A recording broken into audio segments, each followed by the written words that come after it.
We're here welcoming Stan Bunner to the Naples Daily News Editorial Board. You're running for East Naples Fire District, Seat 4. Can you tell us a little bit about your background to start out?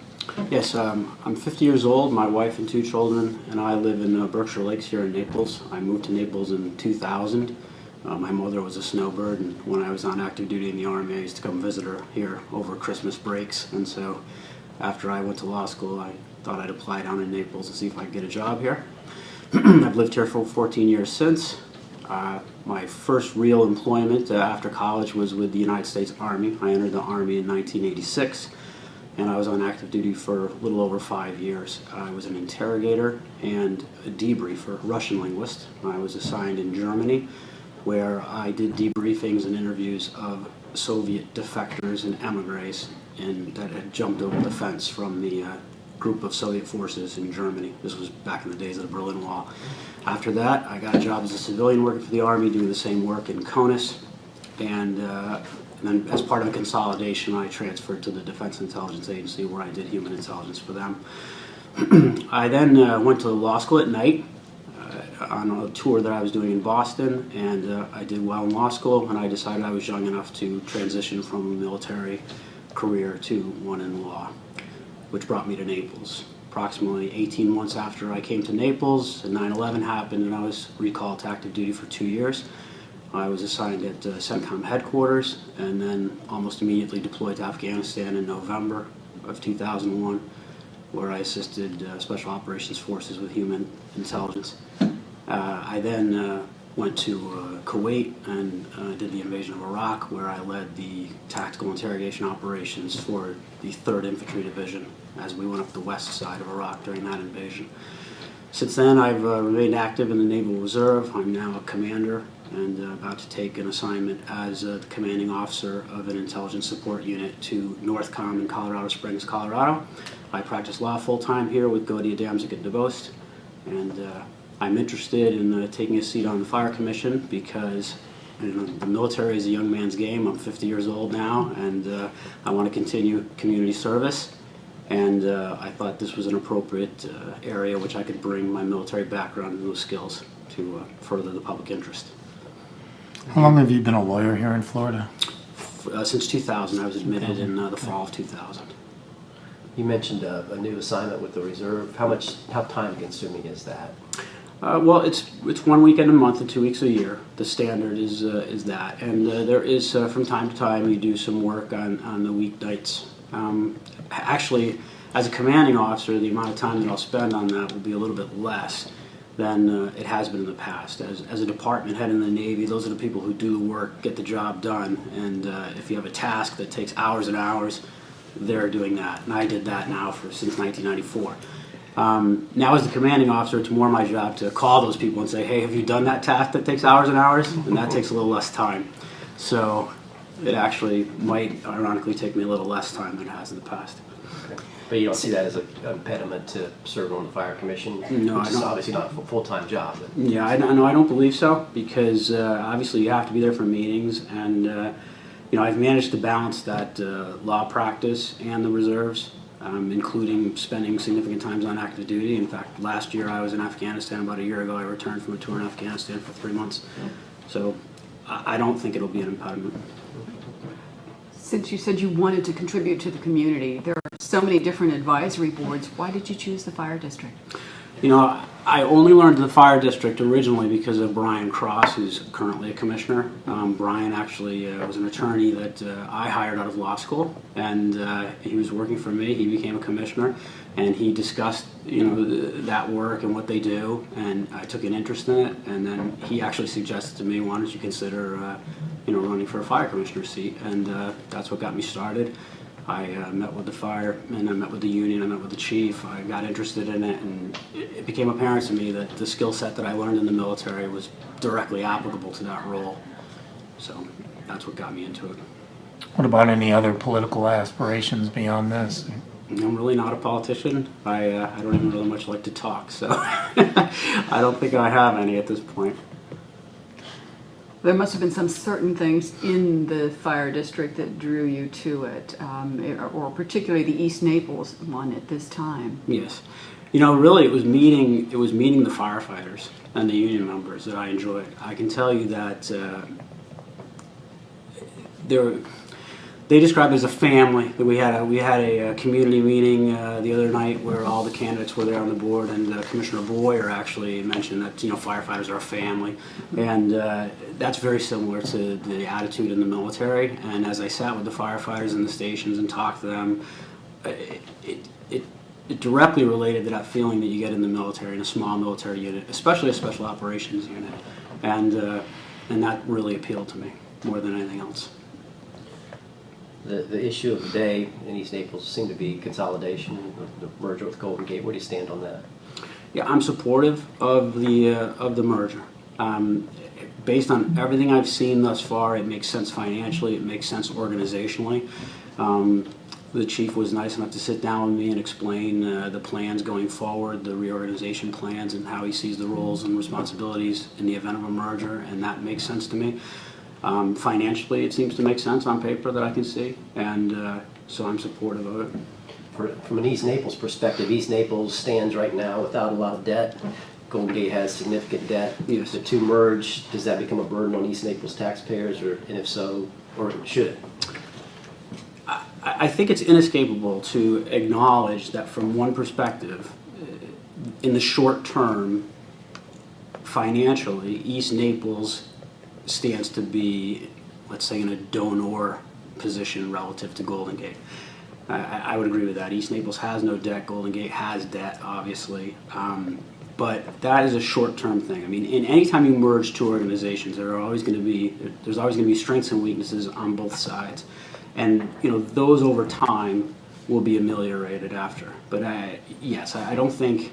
I've heard some people try to take the position that there is no detriment to East Naples.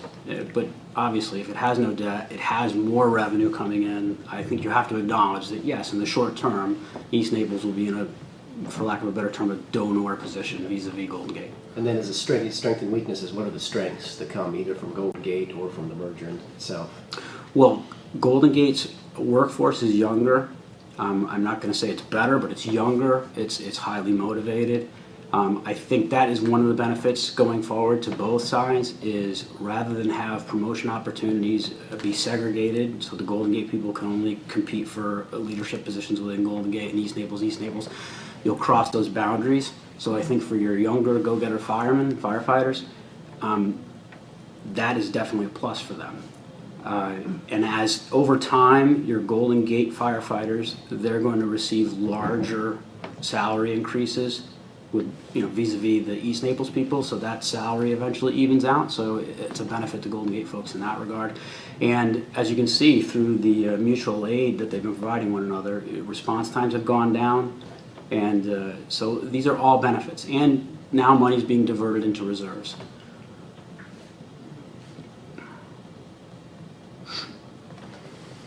In terms of your working relationship with Brian Cross, who you mentioned, you both work in the same law firm, how would you avoid getting into inadvertent discussions in the hallways about East Naples Fire District matters? Yeah, I think you just don't do it. I mean, we have all sorts of restrictions like that as lawyers as well, things we can talk about, things we can't talk about, client confidences you have to keep. I think you just have to determine that you're not going to discuss it. That's another example where my prior work background helps me in that. I mean, everything we did was compartmentalized, and you only talk to certain people about certain things. So, for me, that won't be an issue. Are you looking at consolidation beyond between these two departments? I know that there is the talk of North Naples, and I think that also makes sense. But as I mentioned last night or the other night in the candidate forum, I haven't really seen the hard numbers on that, so I'm not as firmly committed to the concept of consolidation with North Naples. What is going to happen, what should happen relative to Isle of Capri and the areas down there, Fiddler's Creek and those sorts of areas? Do you favor bringing them into East Naples? Well, and it's interesting how we saw that vote. Everybody's saying, wasn't that a failure of consolidation? And I guess technically speaking, that was really an annexation issue, not a consolidation issue, and the voters down there chose to go in a different direction. I would point out, to my understanding, that in fact, we had the 7 firefighters down there that said, they lobbied hard against that annexation, and then now subsequently, I guess 4 of them have taken positions with Choppy. I think they've left that department. Now you got 3 left. So I think that issue is going to have to be readdressed, vis-a-vis Isle Capri. And I think it does make sense. It's just down the road from 951. You have East Naples stations on 951. It does make sense that you're going to have better service and you're going to do it in a more cost-effective manner if they eventually come into the fold. In the intervening time period, how would you see bringing in some of the Fiddler's Creek neighborhood into East Naples Fire District? Do you favor that? Are you against it? Yes, I favor anybody down in that area, Fiddler's Creek and Isle Capri, if they want to come in, that we should be able to do that. We should make that happen.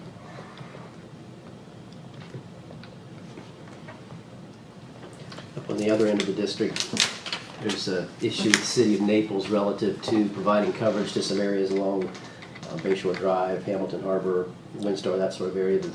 East Naples covers those areas, even though they're within the city limits. Mm-hmm.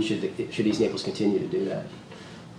I think if East Naples considers it something that they can do, then I think yes. I do understand that there is some tension between the city of Naples and East Naples with regard to certain areas that the city has annexed, and then certain other areas that they have not annexed, possibly for financial motives. I'd have to be perfectly candid with you and tell you I don't have enough hard numbers on that to really take a firm stance one way or the other. But if East Naples has been servicing those areas now, and they believe they can do so without degrading service to other areas of East Naples, then I don't see why they wouldn't continue to do so. And then eventually we'll be able to work out some sort of a accommodation with the city so that everyone's equities are protected and our district is compensated fairly if that is called for. The sheriff's working on the new consolidated computer-assisted dispatch system with the closest unit response component. Do you favor that? Yes, I think that. Yes, I think that does make sense. Obviously, the paramount consideration has to be providing the service to the taxpayer, and if closest unit to respond, makes that response time shorter, then I think you have to do that. But I know there are going to be some issues based on what I just described as far as the city and our district. Have you received recommendations from any organization? The union endorsed me last week. They did. I'm a slate candidate on the Republican slate and the Democrat slate card. And then the union did endorse me last week. There's some kind of formal endorsement process they had whereby they sat down with each individual and then took a board vote, or is it just the union president saying, I support this guy? Do you know the underpinnings of how that came about? I can tell you how it happened for me. I can't speak to anyone else. I did go and I met with the union, had a meeting perhaps 3 weeks ago, and I went and spoke to that union meeting. And then in the interim after that meeting, the presidency of the union changed. I went back and had another meeting with the firefighters. That was last week at all the stations in East Naples, and I spoke to them, and then they told me that they were going to endorse me. Now, to the extent they talked to anyone else, I don't know. Okay. Did that exist? Have they then put out brochures or flyers or information on your behalf? Do you know how that endorsement is manifesting itself? I think the only way it's manifested itself to my knowledge at this point is I think they sent you an email. They sent an email here. I believe they're going to provide me a letter. And I haven't produced any flyers or any road signs or anything at this point to put that on, but I certainly will. How are you going about campaigning? Well, I am having some signs made, and I'm going to have a mailer sent out to the absentee voters. I did participate in a candidates forum that was last week, and I'm going to participate in another candidates forum next week. As far as I know, those are the only 2 fora that have been organized for us. I'm going to go out and walk the neighborhoods in the district to the extent that I can, and I'm going to be at the polling stations and do, I guess, what politicians do. Let's talk about your opponents one at a time here for a second, if we could. One is a former law firm associate of yours. Yes. What's your reason for running against him? Well, I'm not really running against him per se. I mean, I guess I am de facto, but yeah, I didn't run because I wanted to run against Todd. You know, I have a great deal of professional respect for Todd as a lawyer and as a person, and I guess I would distinguish myself from him only by saying that I'm a little older and I have a little bit of varied experience. But you know, Todd is an upstanding citizen, and I don't have anything bad to say about Todd. And the incumbent has been in office for a couple of terms now. What's the reason you think the incumbent doesn't deserve another term? Oh, well, I wouldn't phrase it as he doesn't deserve another term. I mean, he's a career firefighter. He's a good man. He's been in this position for a number of years. And as I said the other night at the forum, I distinguish myself only by saying that I'm a fresh face. And I think that that it's good to have fresh faces who bring fresh eyes to problems. And that's what I offer. I offer myself not because Mr. Boyer is, you know, incapable or a bad man. It's only that I think I'm capable of doing the job. I'm motivated to do the job, and I think it's good to rotate and have fresh eyes on tasks, and you know, because we bring new ideas on how to do things better and cheaper. You mentioned fresh fresh eyes on problems. What are a couple of those problems that you'd like to put a fresh set of eyes on? Well, I guess I'd speak more first in just terms of general priorities. I mean, the way I look at things as far as organizational structure goes, again, comes straight out of the military, special operations in particular. And that is that your first and top priority always has to be your people, it has to be your training of people, and your compensation of people. And I have yet to see where anyone's really done, or at least they haven't presented me the data as far as, you know, where the compensation levels of our firefighters stand vis-a-vis other communities in Florida that are of equal status, equal size, and I would like to see that, because obviously I think the training is paramount, and so compensation. I know the ALS program has some difficulties based on my discussions with the firefighters, and I think that's something that can be addressed. Second priority is always equipment, and I think that's now being addressed. You know, Chief Shull has done a great job creating this structure where he's going to, you know, gradually over 10 years, you know, through dedications of in the budget to replace the apparatus. Where my understanding is in the past it's been done more ad hoc, sporadically out of reserves, and I think that's a great thing. And based on what I've seen in my ride-along experience and what I've discussed with the firefighters, they have good equipment. And then last is facilities. It seems to me that the facilities right now are very good, and for the most part. I mean, some of the East Naples stations are older and they need some work, but the facilities are nice. I don't see us investing a whole lot of extra money in new facilities in the short term. I can give you a specific example. I think you asked me for a specific example, and that is I went out, it must have been last week, I went out on some calls with the firefighters, and the first call made sense. It was a commercial fire alarm. You know, the apparatus has to roll. I was able to ride along in the fire truck, and then after we got maybe 300-400 meters down the road, it was a false alarm, and they waved us off, and we turned around and went back. That made sense to me. The second call was a citizen, an elderly woman who was reporting that she was dizzy, and so we went out and rolled in the fire truck to that. And when we got there, we had a sheriff's deputy, we had 2 EMS, and we had a fire truck with, you know, 3 firefighters and myself in it. And you know, the firefighters assisted the EMS in diagnosing her or triaging her and getting her moved out into the ambulance and off of it. We all drove back to the fire station. And as I looked at it, I said to the firefighters, I said, look, I don't mean to offend you. I said, but why did I just ride in a fire truck to a woman's house who was claiming she was dizzy? You know, there was no fire. And to my surprise, actually, the firefighter responded to me. He's like, thank you. That was his response. Thank you.